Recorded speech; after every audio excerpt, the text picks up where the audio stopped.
મારે આ સમાજને એટલા માટે ખાસ તો મેં આ વાતો લીધી, અમારી માતાઓ બહેનો બધી આજે ખૂબ હોય કથામાં, ઘરે બી ઘણા સાંભળતા હોય, તો આ તમે તમારા દીકરાઓમાં આ સંસ્કાર નાખજો. ધર્મથી વિમુખ દેશ પણ બરબાદ થઈ જાય, ધર્મથી વિમુખ સમાજ પણ બરબાદ થઈ જાય, ધર્મથી વિમુખ કોઈ પણ થાય એનું પતન થાય ને. જોઈ લો રાવણ ને રામ, જોઈ લો કૃષ્ણ ને કંસ, જોઈ લો પાંડવો ને કૌરવો, એકે ધર્મ રાખ્યો અને એકે અધર્મ કર્યો, એના પરિણામ આ આવે.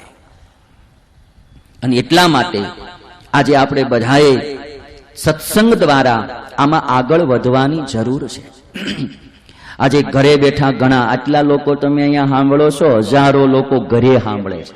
અને મારું માનવું એવું છે કે જો થોડા હારા સાધુ યુવાન આ ભારત દેશને હારા મળે ને, તો આ જરૂર આપણા ભારત દેશની સંસ્કૃતિનું રક્ષણ થાય ને. થોડા સારા સાધુ મળવા જોઈએ આ સમાજને. એક સારો શિક્ષક જો આ સમાજને મળે તો 1000 પાવરફુલ વિદ્યાર્થીઓ તૈયાર કરે. એક સારો ડોક્ટર આ સમાજને મળે તો હજારો રોગીઓના રોગ મટાડી નિરોગી કરે. એમ જો એક આ સમાજને હારો સાધુ મળે તો હજારોના માનસિક રોગ મટાડી અને નિરોગી સમાજ કરે. એ સાધુનું કામ. માતા પિતાઓને ગૌરવ થવું જોઈએ.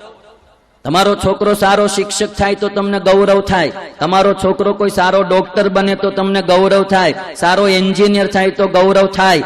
જો તમારા દીકરામાં ધાર્મિકતા અને પહેલેથી મુમુક્ષુતાના બીજ દેખાતા હોય અને દીકરાને તમે રજા આપોની જો સાધુ થાય તો હજારો જીવના કલ્યાણ કરે.